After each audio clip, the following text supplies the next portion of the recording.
मध्य प्रदेश विधानसभा चुनाव से पहले ज्योतिरादित्य सिंधिया को लेकर बहुत ज्यादा चर्चा थी कि इन्हें मुख्यमंत्री पद का दावेदार बनाया जाए, लेकिन जो इनके साथी समर्थक आए थे अब वही इनका साथ छोड़ दें तो बाकी बीजेपी नेता इनका क्या ही साथ देंगे अगर इन्हें सीएम चेहरा बना भी दिया जाता है।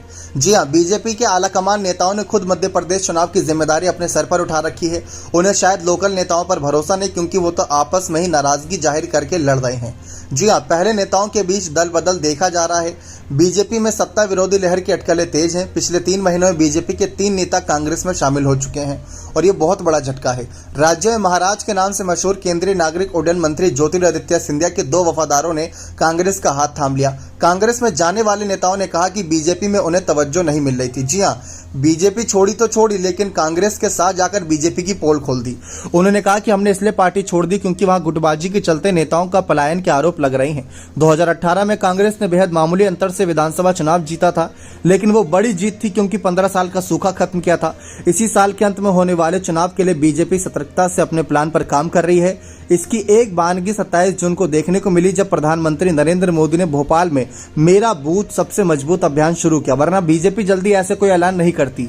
मार्च में बीजेपी नेता यादवेंद्र सिंह कांग्रेस में शामिल हो गए थे। 14 जून को शिवपुरी के एक बीजेपी नेता बैजनाथ सिंह यादव ने एक बड़ी कार रैली निकालकर कांग्रेस का दामन थाम लिया। फिर हाल ही में आपने देखा कि राकेश गुप्ता ने यहां पर कांग्रेस का दामन थाम लिया।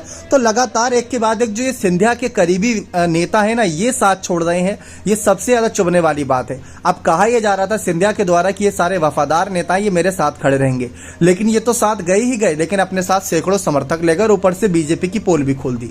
अब कांग्रेस के छोड़कर यहां पर बीजेपी में आए थे तो मान सम्मान और बड़े पद के लिए आए थे।